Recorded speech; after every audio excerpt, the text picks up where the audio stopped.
Hello everyone, and welcome to another episode of the Wise Decision Maker Show, where we help you make the wisest and most profitable decisions. My name is Dr. Gleb Tsipursky. I'm the CEO of Disaster Avoidance Experts, the future work consultancy that sponsors the Wise Decision Maker Show. And today we'll talk about the crisis of silence in return to office initiatives. Now, what we're seeing is that CEOs and employees are really at odds over return to office drives. And this tension is growing increasingly. Leaders are not really listening to their teams, and the employee voices are lost in decision-making around return to office, which is really affecting company culture and morale, and leadership needs to respond and listen to employees and show that it's listening to employees for a good culture, to avoid losing talent, and to have high morale. So let's talk about some survey insights. What we're seeing from surveys is a growing, not shrinking, disconnect between employees and leaders. Only 31% of employees feel heard on return to office preferences, according to a survey by Eagle Hills Consulting. It's essential to include employees in return to office decisions. Whenever I work with a company to figure out its return to office policies, we always do surveys and focus groups, and it's pretty shocking to me that as a broad survey shows that only 31% of employees feel heard, because in the surveys that we do after we do the surveys and focus groups, over 90% of employees feel heard, even if they don't agree with the eventual decision. So ignoring their voices and preferences is what leads to employee disengagement and loss of good talent. Workforce clearly demands flexibility. Hybrid work models are key for employees. The worsening labor market that we're seeing doesn't really dampen the desire for flexibility.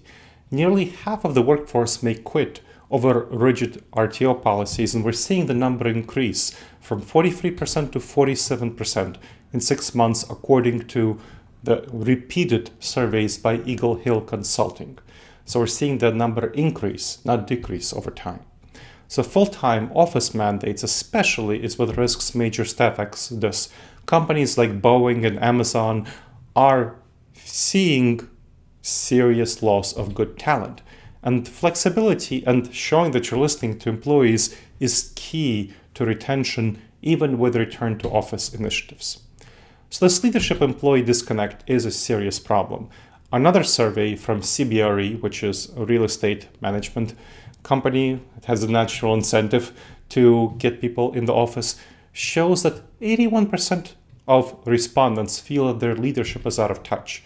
And the larger the firm, the more prone it is to misalignment with staff. And no wonder.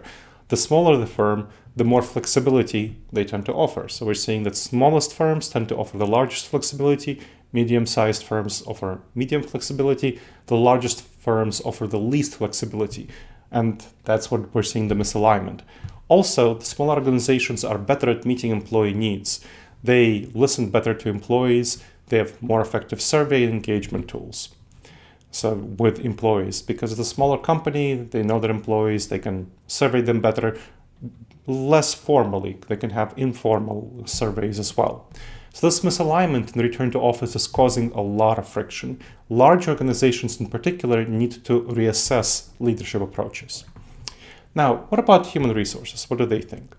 Less than 50% of employees are eager to return to the office, according to the NORC at the University of Chicago survey of HR professionals. HR highlights comfort with office return varying among employees, with commuting seen as an especially major drawback. So you want to have a good employee incentives for return to the office. Whenever I work with companies, I make sure that we have good employee incentives for return to office. Financial incentives, just paying them more, aren't really enough for addressing RTO. Employees value perks and direct leadership interaction. And we want the perks to especially reflect the kind of concerns that employees are dealing with on an everyday level as they return to the office. Because if you just increase their salary, they're going to forget about it pretty quickly. But if you have specific ways of addressing their concerns and leaders showing that they understand their concerns, that's what employees really value. So loss of flexibility and work-life balance are major concerns, and leaders need to show that they are concerned and are trying to address these worries among employees. So employer efforts and incentives are generally lacking. That's why you want to focus on things that people are concerned about. Commuter benefits is the major thing that they want, because commuting is the biggest challenge. They also don't want, and they're shocked by sticker prices at downtown eateries, so food benefits, various amenities that are helpful for them once they come to the office, like collaboration spaces, because they're coming to the office to collaborate. They're not coming to the office to do their individual head-down work, which is much more effectively done at home. So it's essential to address challenges and costs with RTO for employee engagement. There are a couple of cognitive biases, which are dangerous judgment errors around this, that I want to highlight. The status quo bias shows a preference for models that leaders are comfortable with. It's status quo. So we leaders, anyone has a preference for what they're comfortable with. And leaders are comfortable with models. They tend to be comfortable with models where they were most successful, which is in the office. And there is a reluctance to be flexible around hybrid work and remote work.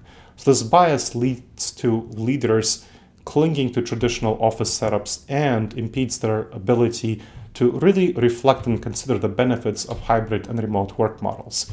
So that's what hinders innovation around flexible work models. Leaders need to recognize and challenge this bias within themselves. Overcoming the status quo bias is crucial for the rapidly evolving modern workplace. Acknowledging the bias is the first step to addressing inflexible policies. So you want to look for a new arrangement and not be stuck to the past. Now, another problem, the cognitive bias, is called the halo effect. So the halo effect is a tendency to view things too positively, even when they don't deserve that positive reputation. It's kind of like a halo on somebody's head. So leaders tend to perceive a halo around the office. They positively look at the office work and they underestimate the benefits of hybrid and remote work. So this is a big problem.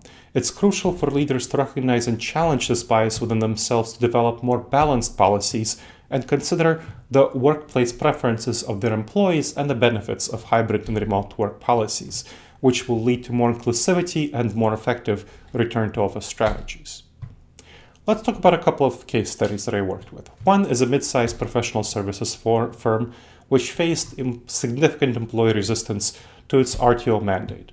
So we conducted employee surveys to understand their concerns, and looking at their feedback, what we saw is that people really wanted flexibility. So the leadership did flex and bend to their desires to have a more flexible hybrid work model, and as they return to the office, as well as enhanced childcare support and flexible hours, which were major concerns, especially among working parents. So these changes led to, despite the return to office, improved morale and productivity, and an increase in turnover rates, which highlights the needs of listening to employees and helping employees feel heard.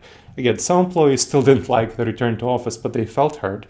They felt that the employer was actually listening to them and taking steps to address their concerns. Let's talk about a large financial services firm, where a rigid return to office policy led to low employee engagement. And so the leadership was really not aware of the extent of employee dissatisfaction. And they brought me in to help them figure this out once they became aware of it.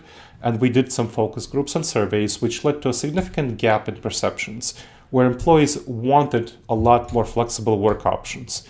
So what we did was we combined, again, the return to office with some flexibility and some financial perks like subsidized home office setups, and additional paid time off to improve morale while still having lots of in-office time. These changes had the positive impact of a more inclusive work environment, so people felt more included, employee job satisfaction improved, so the team performance, and so the culture of the firm was also transformed positively. This is an example of how the leadership being adaptable was key to having better morale, better job satisfaction, and better culture. And finally, let's talk about a tech startup. So it had pretty inflexible office-centric policies which harmed their staff retention, and that prompted reevaluation of return to office policies, their work policies. So I worked with them to focus on doing some surveys and interactive focus groups to have a good dialogue with employees. So that really helped staff feel they have input in decision making, and we made some changes with a hybrid work model based on employee feedback, and we had some stock options to incentivize office return for people who are more willing to spend more time in the office. And that performance-based bonuses added to enhance motivation for people, especially people who are willing to return to the office for more time. This improved staff retention and recruitment of new staff. So with the stock options and performance-based bonuses, and the company was positioned as a more competitive employer in the tech industry in the area where it was based, which was not the typical Silicon Valley. So leadership its responsiveness was crucial to retaining talent in this context. So let's talk about the action steps that leaders can take to have a more effective approach to returning to the office.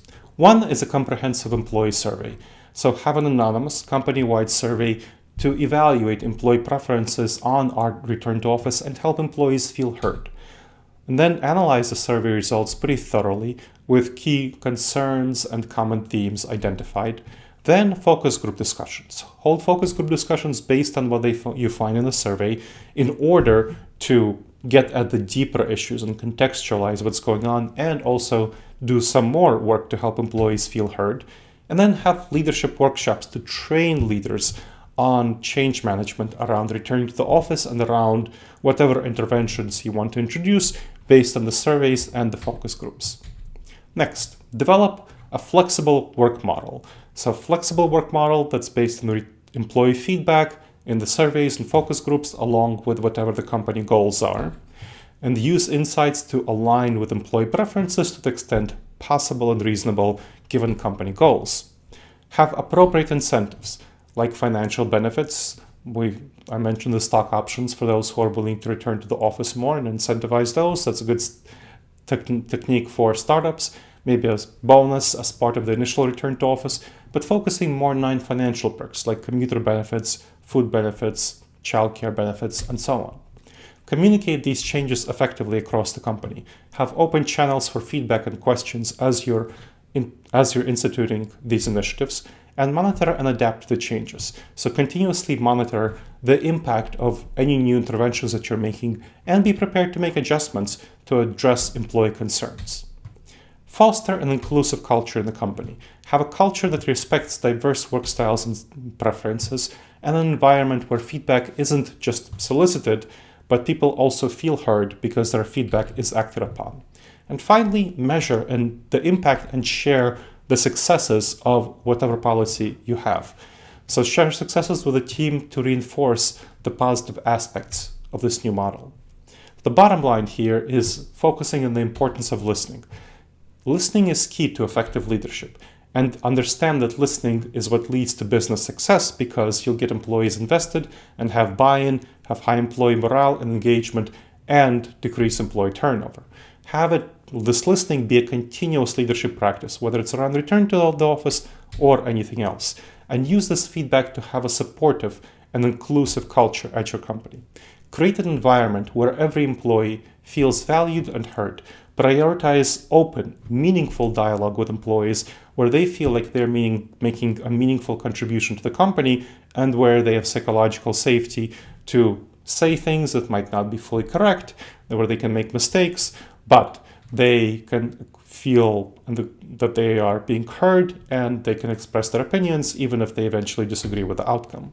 Understand and address the diverse employee needs and align your business strategies with the well-being of your employees. All right, everyone. I hope you've enjoyed this episode of the Wise Decision Maker Show. Please make sure to subscribe wherever you checked out the show and leave a review. It helps others discover the show, and it helps us improve the show.